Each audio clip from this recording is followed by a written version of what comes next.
প্রসন্ন। মনে মনে ভেবেই আমি হাসছি যে আমার ভরত রাজকবি হবে। এসব কি কথা বলছো তুমি? কেন? আরে গুণ আর লক্ষণ বিচার করেই তো পদ দেওয়া হয়। রামই তো নিশ্চিতভাবে রাজা হবে, আর লক্ষণ অবশ্যই সেনাপতি হবে, আর শত্রুঘ্ন ও কোনো ছোটখাটো মন্ত্রীর পদ পেয়েই যাবে। কিন্তু ভরত, তার কবিতা তো সমগ্র সংসারে প্রসিদ্ধ হবে। কইকেয়ী বংশের সে প্রথম কবি হবে। এ তো খুবই আনন্দের কথা। এরকম কিছুই হবে না। ভরত ঋষি বশিষ্ঠ মুনির কাছ থেকেই শিক্ষা নিয়ে এসেছে। সাহস, পরাক্রম আর বীরত্বে ও বাকি ভ্রাতাদের মতোই হয়েছে। আমাকে ভুলিও না কইকেয়ী। তোমায় আর যুদ্ধজিৎকে আমি নিজে হাতে বড় করেছি, আর আমি একবার দেখলেই বুঝতে পারি যে কার রাজত্ব করার ক্ষমতা আছে আর কার নয়। আর তাছাড়া কইকেয়ী, তুমি যেরকম চেয়েছিলে সেরকমই তো হয়েছে তোমার পুত্র, রামের ছায়া। তুমি কখনো কি ভেবেছ, সূর্য সামনে থাকলে ছায়াকে কেউ দেখে না? থামো মন্থরা, অনেক হয়েছে, আর একটাও শব্দ নয়।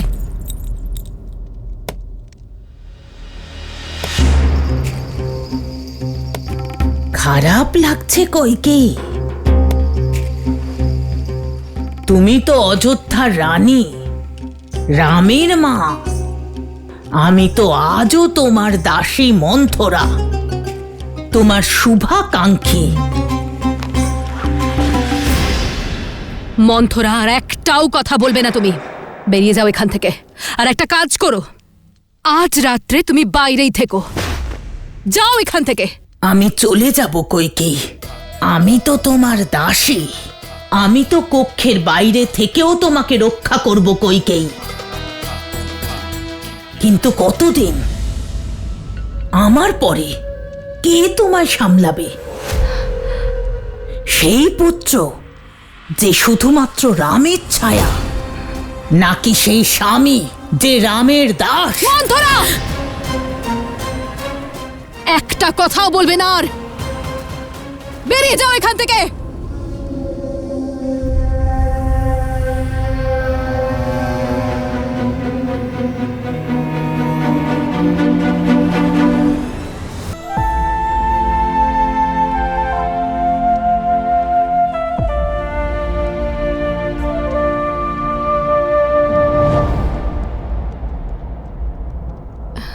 তুমি যেরকম চেয়েছিলে সেরকমই তো হয়েছে তোমার পুত্র, রামের ছায়া।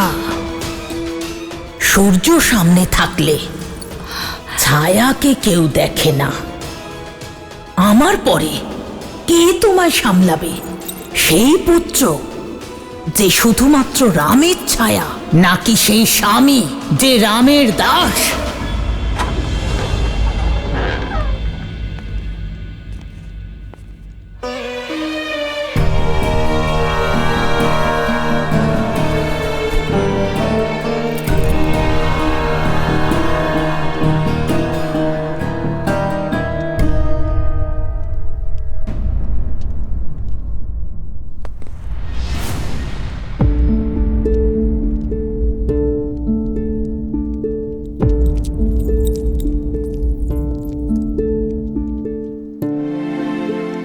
এরকম তো আগেও হয়েছে, কিন্তু তখন আপনার পুত্ররা আপনার সঙ্গে ছিল না। কিন্তু এখন তোরা এসে গিয়েছে, তাহলে এখনো কেন ঘুমোননি? বহু বছরের অতৃপ্ত এই চোখ দুটোকে তৃপ্ত করছি কইকেয়ী। কিন্তু তুমি জেগে আছো? কারণ আজও এদের ভবিষ্যৎ নিয়ে আমি স্বপ্ন দেখি। মহারাজ, চলুন না, উপবনে যাই, একটু ভ্রমণ করে আসি। চলুন না।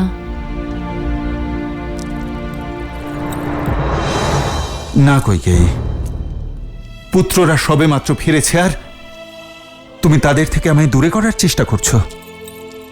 আমি ওদের কালই পাঠাতে বলছি না। 1-2 মাস ওদের স্নেহ ভালোবাসা দেওয়ার পর আমাদের এই কঠিন সিদ্ধান্ত নিতে হবে মহারাজ। না কইকেয়ী, এই বিচ্ছেদ আমার হৃদয় সইতে পারবে না। অযোধ্যার মঙ্গলের জন্য এই ত্যাগ করতে হবে মহারাজ। ওই বট গাছটা দেখেছেন আপনি? আপনি ওকে ওর পিতার ছায়া থেকে দূরে সরিয়েছিলেন যাতে ও বড় হতে পারে, কিন্তু অন্যান্য গাছগুলির কি হবে আপনি হয়তো খেয়াল করেননি, কিন্তু আমি একটা বিষয় অনুভব করতে পেরেছি। নিঃসন্দেহে রাম একদিন অযোধ্যায় রাজত্ব করবে, কিন্তু তখন ওর বিশ্বস্ত এবং অভিজ্ঞ ভাইদের প্রয়োজন হবে। এই মুহূর্তে সবচেয়ে গুরুত্বপূর্ণ হলো আমাদের প্রত্যেকটি পুত্র রাজপাট এবং সৈন্য সঞ্চালন শিখুক। রাজনীতিও এটাই বলে যে সাম্রাজ্যের প্রতিটি পুত্রের একসাথে একই স্থানে থাকা ঠিক নয়। আপনি জানেন আমি আমার পুত্রদের অত্যাধিক ভালোবাসি, সেই জন্যই চাই যে আপনি রামকে রাজপাট শেখান। ভরতকে আমার দাদা যুদ্ধজিতের কাছে পাঠিয়ে দিন তক্ষশিলা অভিযানে, লক্ষণকে করুপদ আর শত্রুঘ্নকে মধুপুর বিজয় করতে।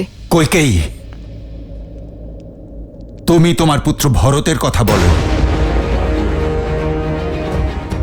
আমি আমার অন্য পুত্রদের আমার থেকে দূরে কখনোই পাঠাবো না।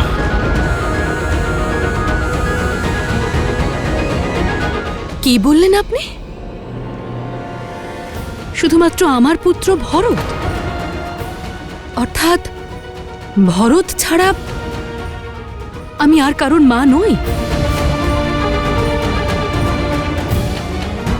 কইকেয়ী, তুমি আমার কথার ভুল ব্যাখ্যা করছো।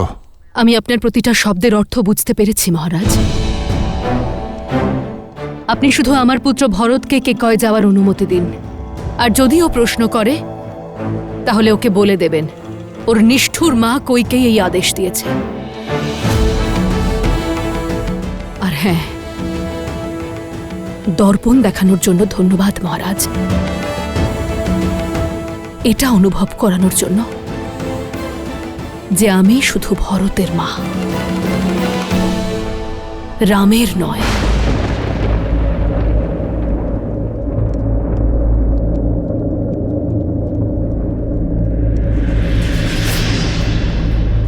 কইকেয়ী,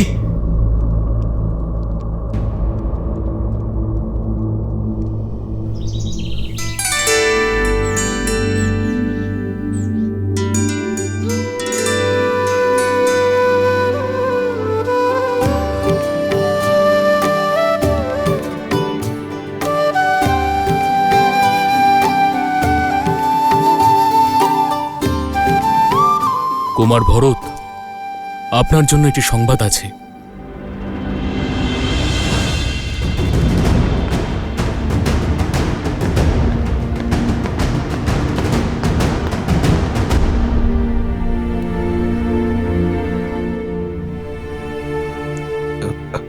তুমি ভেতরে আসতে পারো ভরত।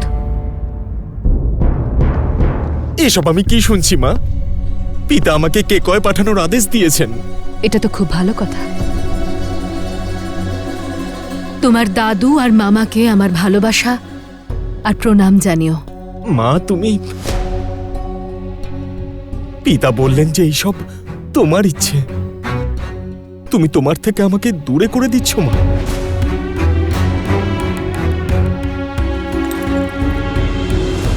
কারণ তোমার দাদা রামের ছায়া থেকে দূরে সরাতে চাইছি আমি তোমায়, নিজের অস্তিত্বকে খোঁজার জন্য, নিজের জন্য এবং রামের জন্য। দাদা রামের উপর তোমার নির্দয় মনোভাব দেখিও না মা। তোমার বিদ্বেষ কার উপর? দাদা রামের উপর নাকি আমার উপর? বিদ্বেষ? রাম আমার বড় ছেলে, গর্ব করি ওকে নিয়ে। আর তোমাকে তোমাকে আমি আমার গর্ভে ধারণ করেছি, তুমি আমার অস্তিত্ব। ভুলেও কখনো এটা ভেবো না যে আমি আমার পুত্রদের প্রতি বিদ্বেষ দেখাবো।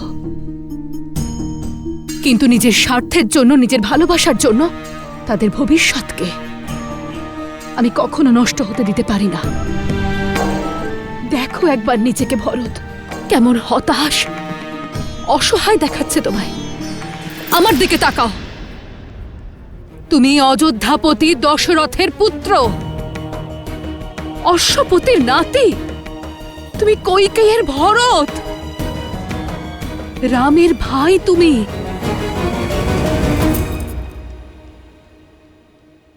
যদি আমার এই সমস্ত কথা শোনার পরেও তোমার মনে হয় যে আমি কঠোর, আমি স্বার্থপর, আর আমি নিষ্ঠুর, আর এই কারণেই যদি তুমি আমাকে ঘৃণাও করতে চাও, তাহলে আমি সেটাও স্বীকার করে নেব ভরত।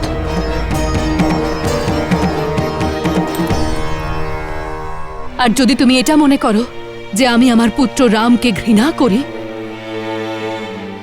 তাহলে সেটাও আমি মেনে নিলাম। কিন্তু আমি কোনো মা,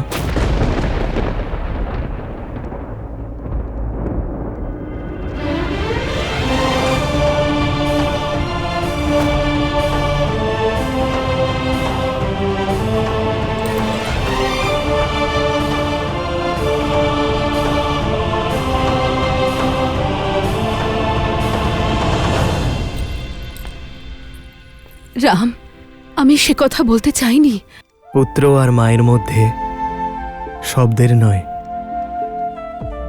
আবেগের সম্পর্ক থাকে মা।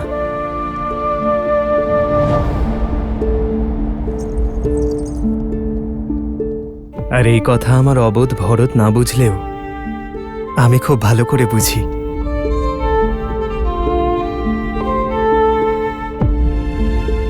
পিতার আদেশ শোনা মাত্রই আপনাকে ধন্যবাদ জানাতে এলাম। মা যে কথা বললেন, আমি তা বহুদিন ধরে অনুভব করছি।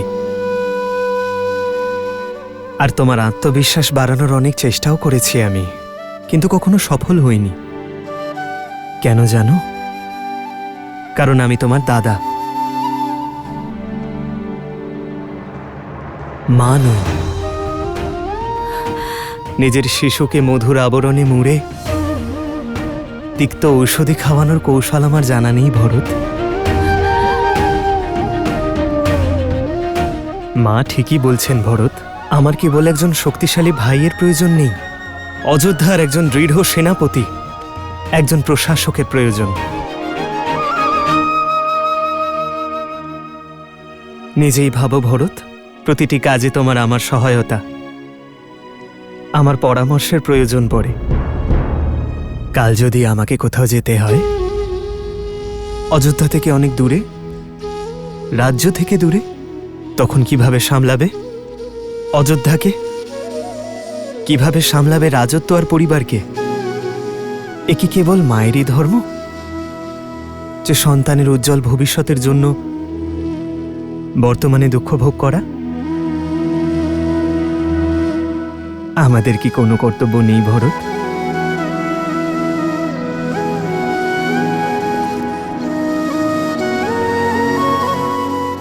আমার মা আমাকে কখনো ঘৃণা, কখনো ঈর্ষা করতেই পারেন না, কারণ আমার জন্য উনি ওনার সেই পুত্রের থেকে দূরে থাকতে প্রস্তুত যাকে উনি জন্ম দিয়েছেন।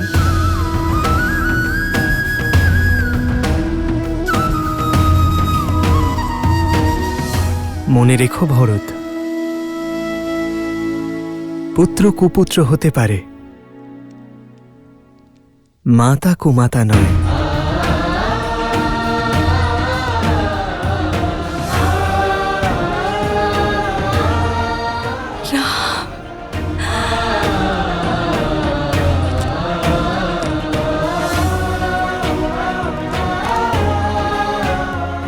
আমায় ক্ষমা করে দাও মা,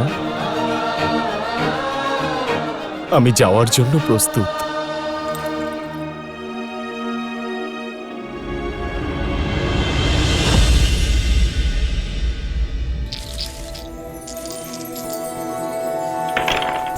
নাও, আমি বিজয়ী হওয়ার দিকে আরো এগিয়ে গেলাম শ্রুতকীর্তি। এত সহজে আমি তোমাকে জিততে দেব না, কারণ আমার দান এখনো বাকি। দেখলে কেমন খেললাম, তোমাদের থেকে এগিয়ে গেলাম তো। কিন্তু সবাই এখনো আমার থেকে পিছিয়েই। হেরে যাওয়ার জন্য প্রস্তুত তো মান্ডবী? জিততে তো পারি উর্মিলা দিদি, কিন্তু সেটা তখনই যখন সীতা দিদির পাশা ভুল পড়বে।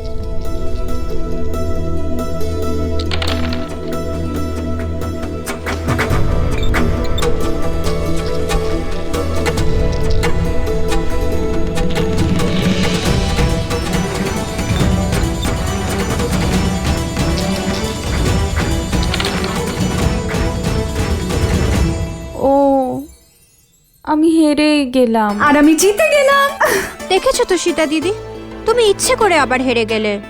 তুমি সবসময় এটাই করো, কত মহান বিদুষীকে নিজের জ্ঞান দ্বারা পরাজিত করো, আর নিজের বোনেদের সামনে সবসময় হেরে যাও। কারণ তোমাদের জয়ই আমার জয়, আর আপনজনের কাছে পরাজিত হওয়া তো শত বিজয়ের সমান।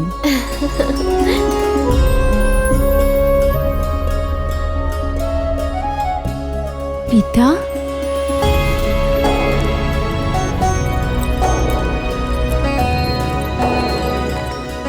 প্রণাম পিতা। দীর্ঘজীবী হও। আমি সীতার সঙ্গে একান্তে কথা বলতে চাই।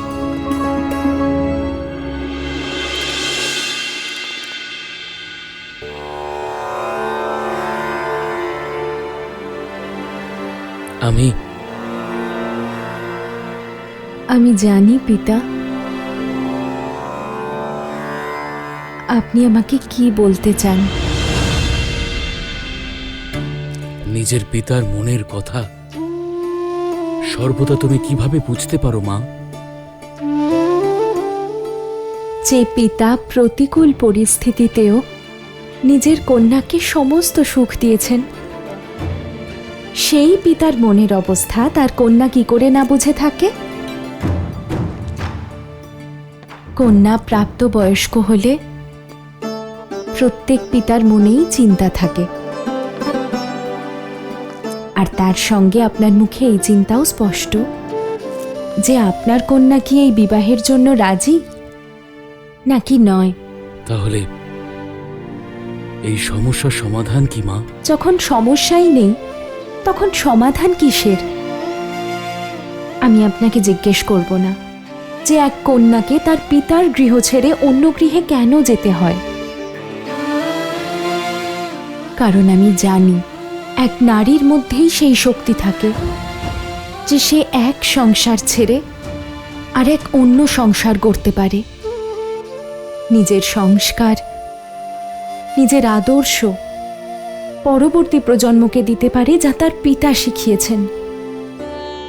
পিতা এই সমাজ মনে করে যে নারীর নিজের কোনো গৃহ হয় না, যেখানে জন্মায় তা পিতার গৃহ, আর যেখানে যায় তা স্বামীর গৃহ। কিন্তু পিতা, আমি মনে করি যে কন্যা সৌভাগ্যশালী হয়, কারণ তার একটি নয় বরং দুটি গৃহ থাকে। যেখানে সে জন্ম নেয় সেখানে থাকে নারীর টান, আর যেখানে যায় সেই স্থানকেও আপন করে নেয়। আমি তোমায় কথা দিচ্ছি মা, আমি তোমার জন্য যোগ্য পাত্র খুঁজব, তোমার স্বয়ংবরের আয়োজন করব। ভারতের সবচেয়ে পরাক্রমী, সবচেয়ে যোগ্য রাজকুমারদের আমন্ত্রণ জানাবো। কিন্তু পিতা, স্বয়ংবরে আমি স্বামী কোন ভিত্তিতে নির্বাচন করব? কার কাছে কত ধন সম্পত্তি আছে সেই ভিত্তিতে, নাকি কার সেনা কত শক্তিশালী সেই ভিত্তিতে? পিতা, বিবাহ ধন সম্পত্তি বা রাজ্যের সঙ্গে তো হয় না, এই স্বয়ম্বরে কি আমি সেই স্বামীকে খুঁজে পাবো যার সঙ্গে আমি জীবনের প্রতিটি মুহূর্তে সুখে থাকবো? তুমি যে একটা সমস্যার সমাধান করে আর একটা সমস্যায় ফেলে দিলে মা।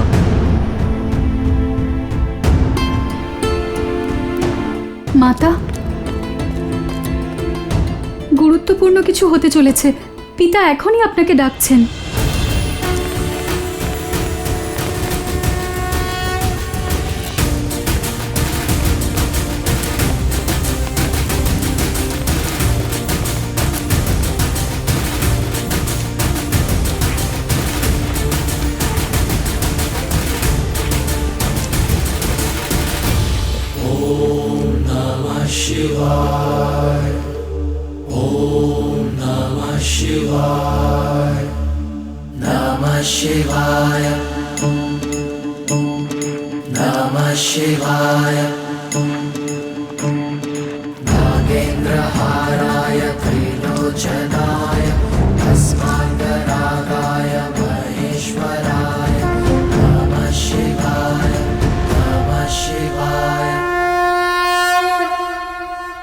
হে মহাদেব,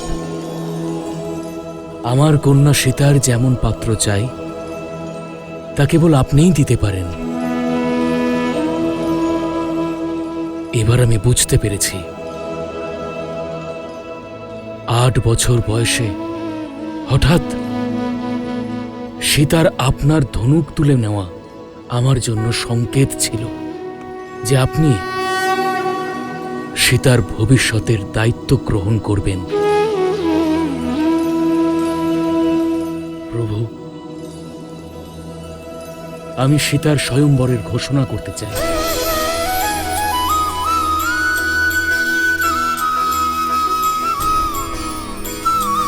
পাত্র নির্বাচন আপনার শক্তি আর আপনার ন্যায়ের প্রতীক। আপনার মহাধনুক পিনাক দ্বারাই হবে।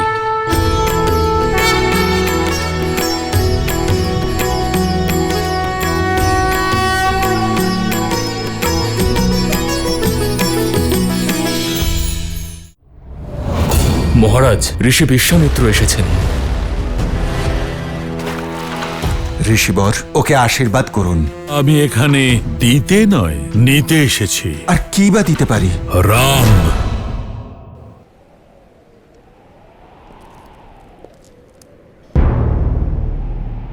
আমি আমার কন্যা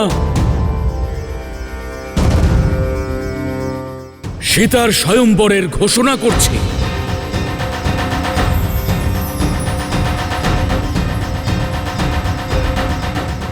যে ব্যক্তি মহাদেবের ধনুক তুলে তাতে গুণ পড়াতে পারবে সেই ব্যক্তি আমার কন্যা সীতার স্বামী হবে।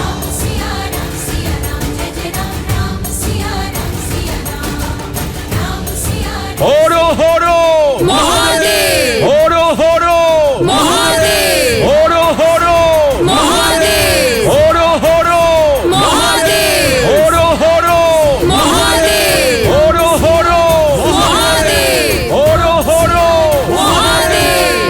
হর হর। রাজা জনক সীতার স্বামী চয়নের দায়িত্ব আপনার উপর দিয়েছেন প্রভু। সত্য তো এটাই দেবী যে মিথিলায় আমার এই দায়িত্ব পালনের ব্যবস্থা আমি কয়েক বছর আগেই করে এসেছিলাম। কিভাবে বলুন প্রভু, কিভাবে জনক খুঁজে পাবে রামকে? যিনি নিষ্ঠার সঙ্গে রামকে স্মরণ করবেন, রাম তো তাকে ধরা দেবেনি। আর এমনিতেও সংসারে এমন কে আছেন যিনি রামকে স্মরণ করেন না?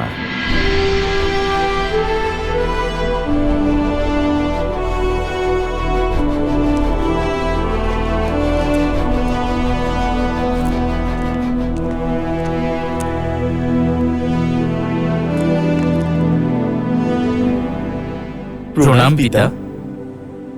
দীর্ঘজীবী হও। আমি কাল ভোরে কেকয় যাত্রা করব পিতা, তাই অনুমতি নিতে এসেছি।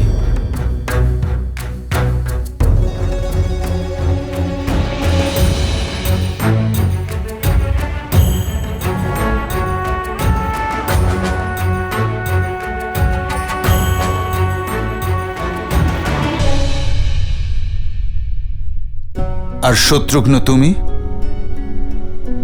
তুমি প্রস্তুত হয়েছ কেন? পিতা, ভরত দাদার আমার সাহায্যের প্রয়োজন হবে, আর আমারও ইচ্ছা আছে যে আমি মামার রাজ্য থেকে ঘুরে আসি। শত্রুঘ্নর সিদ্ধান্ত সঠিক পিতা। 1-এর থেকে 2 সর্বদাই শ্রেষ্ঠ। যদি আপনার আজ্ঞা হয় তাহলে কি আমি যেতে পারি পিতা?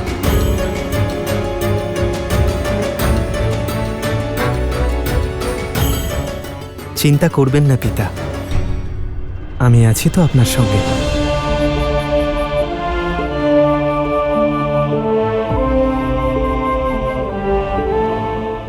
অনুমতি দিলাম।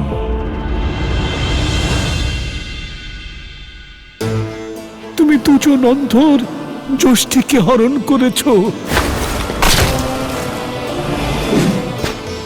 তুমিও তোমার চোখের মনির থেকে দূরে চলে যাবে।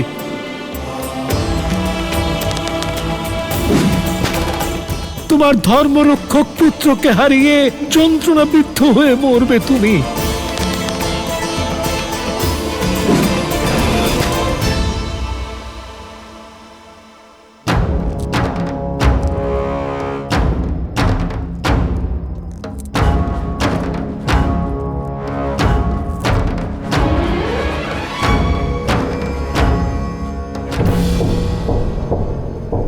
প্রণাম নেবেন ঋষিবর। তোমাদের মহারাজ দশরথ কোথায়? আমিও না সাক্ষাৎ চাই, শীঘ্র, অতি শীঘ্র। কিন্তু ঋষিবর, আপনার পরিচয়?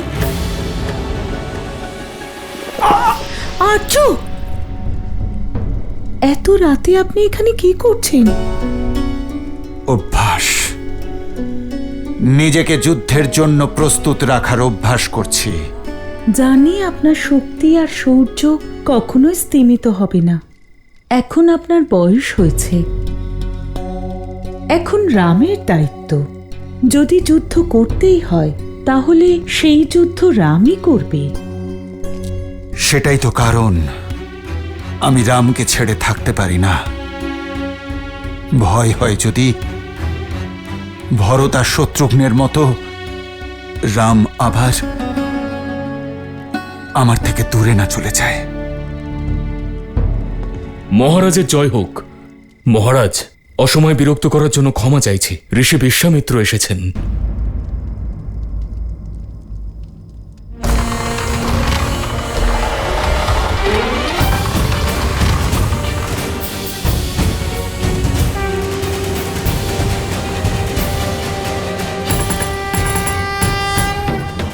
অযোধ্যার ভূমিতে আপনি পদার্পণ করলেন। অযোধ্যা আজ ধন্য হল। আপনার চরণ স্পর্শে অযোধ্যাকে ধন্য করুন ঋষিবর। আসুন।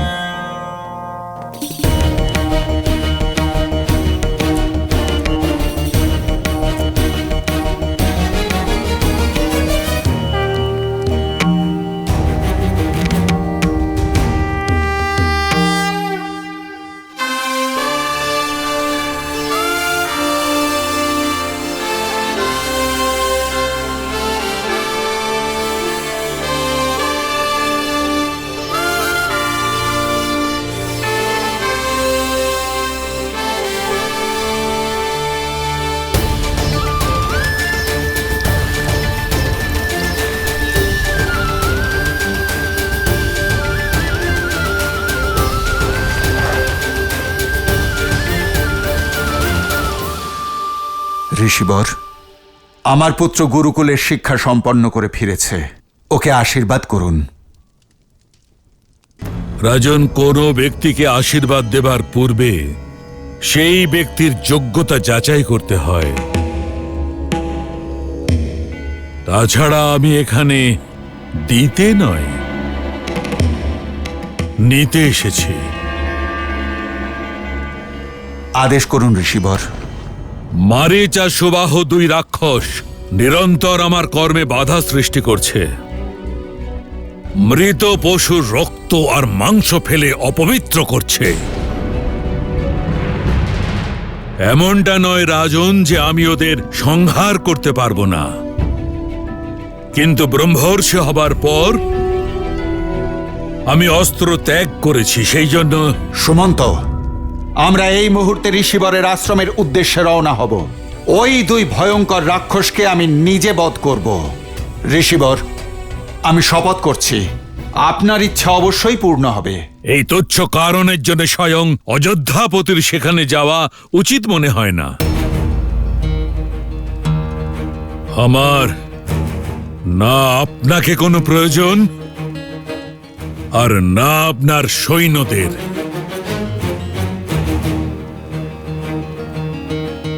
তাহলে ঋষিবর, আমি আর কি বা দিতে পারি?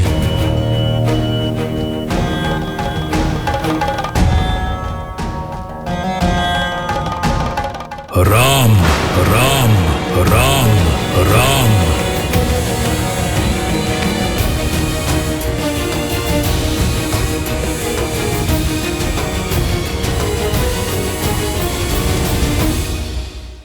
আপনি আপনার রানী আর পুত্রদের সঙ্গে সুখে জীবন কাটান, তাতে আমার কি? আমি তো সাহায্যের জন্য অন্য দরজায় কড়া নাড়তেই পারি, কিন্তু এরপর আর কোনোদিন বলবেন না প্রাণ যায় পর বচন না যায়। রাজন, আপনি আপনার পুত্রের জন্য আশীর্বাদ চাইছিলেন, আর আমি সাহায্য। আপনি রামকে আমায় দিন, দুজনের ইচ্ছাই পূর্ণ হবে। কিন্তু ঋষিবর, আমার রাম, ও তো এখনো বালক। তবে সেটাই ভাবুন যে বালকের বড় হবার সময় এসেছে। কিন্তু আমার রামের তো এখনো যুদ্ধের অভিজ্ঞতাই নেই ঋষিবর। রাজন, অনুভব যুদ্ধ করলেই হয়। আর তাছাড়া যে শিক্ষা আদরণীয় ব্রহ্মর্ষি বশিষ্ঠ ওকে দিয়েছেন, তার পরীক্ষাও হয়ে যাবে।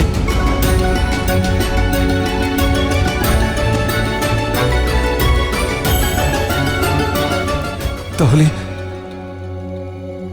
ঋষিবর, আমি রামকে নিজের সেনাদলে যুক্ত করে নিচ্ছি, তাতে আপনার আপত্তি নেই তো? রাজন, আমার কথা কি স্পষ্ট হয়নি? আমি আপনাকে নয়, রামকে চাই।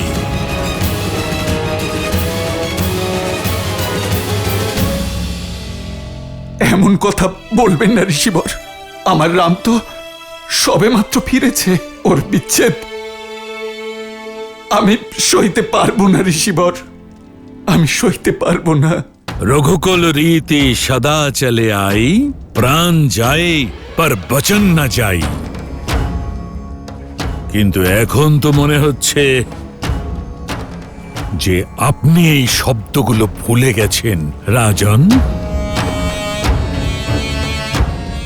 প্রাণীর যদি এতই মায়া থাকে, তবে রঘুকুলের প্রতিশ্রুতির ঢেড়া কেন পেটান অযোধ্যাপতি? বিশ্বাসই হচ্ছে না যে আপনি মহান রাজা হরিশ্চন্দ্রের বংশধর, যিনি তাঁর সবকিছু ত্যাগ করেছিলেন নিজের প্রতিশ্রুতির মান রাখতে। প্রথমবার অযোধ্যা আমাকে নিরাশ করল।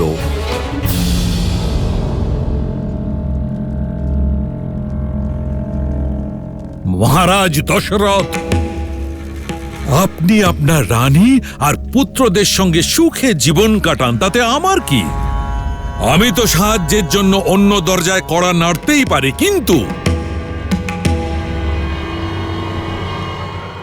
এরপর আর কোনোদিন বলবেন না প্রাণ যায় পর বচন না যায়। ঋষিবর, দাঁড়ান ব্রহ্মর্ষি।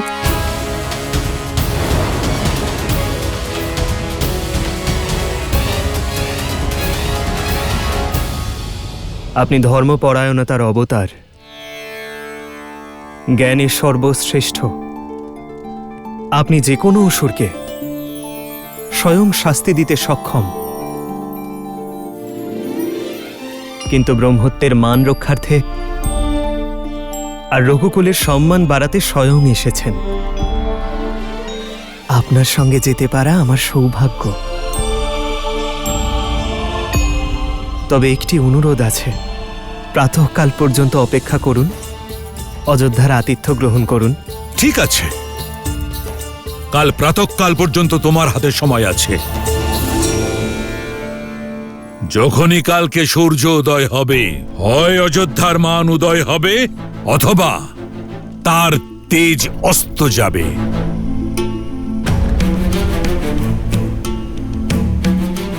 আচার্য, পিতা, পিতা,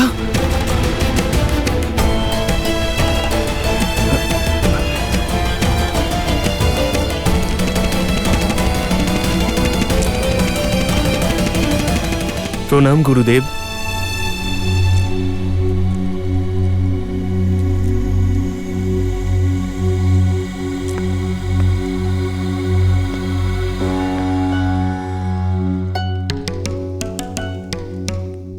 আপনার এখানে আসার কারণ শুধুমাত্র যজ্ঞ রক্ষার উদ্দেশ্য নয়, সেটা তো আমি বুঝে গেছি ব্রহ্মর্ষি বিশ্বামিত্র। আপনি রামকে পরখ করতে এসেছেন। ব্রহ্মর্ষি, আপনার কি এইটুকু ধারণা নেই যে রাম হলেন স্বয়ং নারায়ণ? অনুভব করেছি ব্রহ্মর্ষি, কিন্তু সামনে রাখা ধাতু স্বর্ণ হওয়া সত্ত্বেও তাকে পরীক্ষা করা হয়। আপনি তো ভালোভাবেই জানেন নারায়ণ বিভিন্ন সময় বিভিন্ন অবতার হয়েছেন। পরশুরাম স্বয়ং ওনার এক অবতার, আর প্রতি অবতারের একটা উদ্দেশ্য হয়, যেমন এই অবতারের উদ্দেশ্য মর্যাদাকে স্থাপন করা।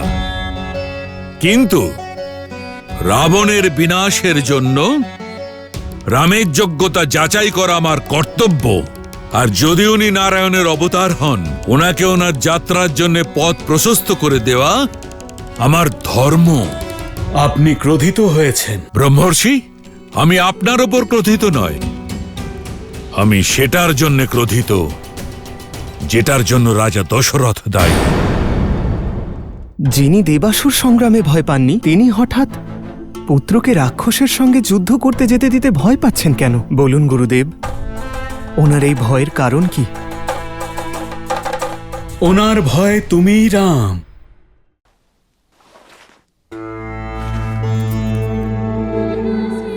সেবকগণ, রাজবৈদ্যকে এক্ষুনি এখানে আসতে বলো। পিতা,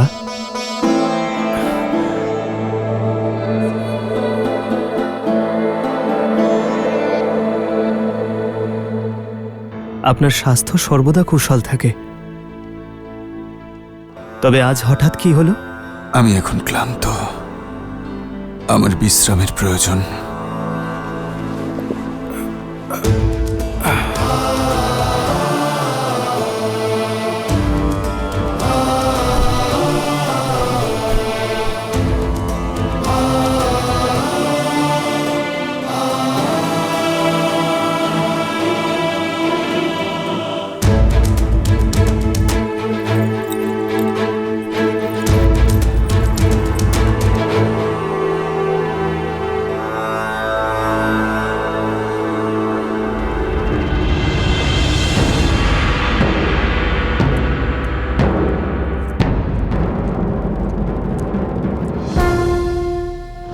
প্রণাম গুরুদেব। মহারাজ দশরথের উনি ঠিক নেই গুরুদেব, কোনো ভয় আছে ওনার মনে। তোমার কি মনে হচ্ছে? কি এমন হতে পারে? এই প্রশ্নই আমি আপনাকে করতে চাই গুরুদেব। পিতার এমন ব্যবহারের আগে কখনো দেখিনি। এক ঋষিকে তার ইচ্ছে অনুযায়ী সহায়তা করতে এত সংকোচ কিসের? আমি আগেও বহুবার অনুভব করেছি গুরুদেব। পিতা, আমরা দূরে যাবার কথা উঠলেই শঙ্কিত হয়ে পড়েন। যিনি দেবাসুর সংগ্রামে ভয় পাননি, তিনি হঠাৎ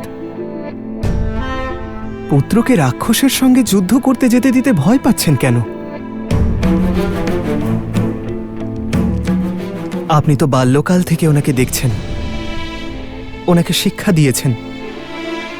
আমার মায়েদের থেকে অধিক আপনি ওনাকে নিকট থেকে দেখেছেন। এক পুত্র হিসেবে পিতার প্রতি আমার কর্তব্য গুরুদেব। আমার পিতার মনের ভয়কে সম্পূর্ণভাবে দূর করা। বলুন গুরুদেব, ওনার এই ভয়ের কারণ কি? ভয় ছাড়া প্রেম সম্পূর্ণ নয়, কিন্তু প্রেম ভয়ের সব থেকে বড় কারণ। ওনার ভয় তুমিই রাম। তোমার থেকে বিচ্ছেদের ভয়, যা তোমার পিতাকে দুর্বল করে দেয়।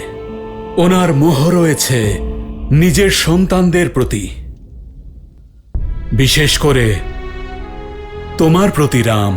আপনি তো গুরুদেব, ওনার পিতৃতুল্য, ওনার গুরুও আপনি। তবে কি আপনি ওনার এই ভয় দূর করতে পারবেন না?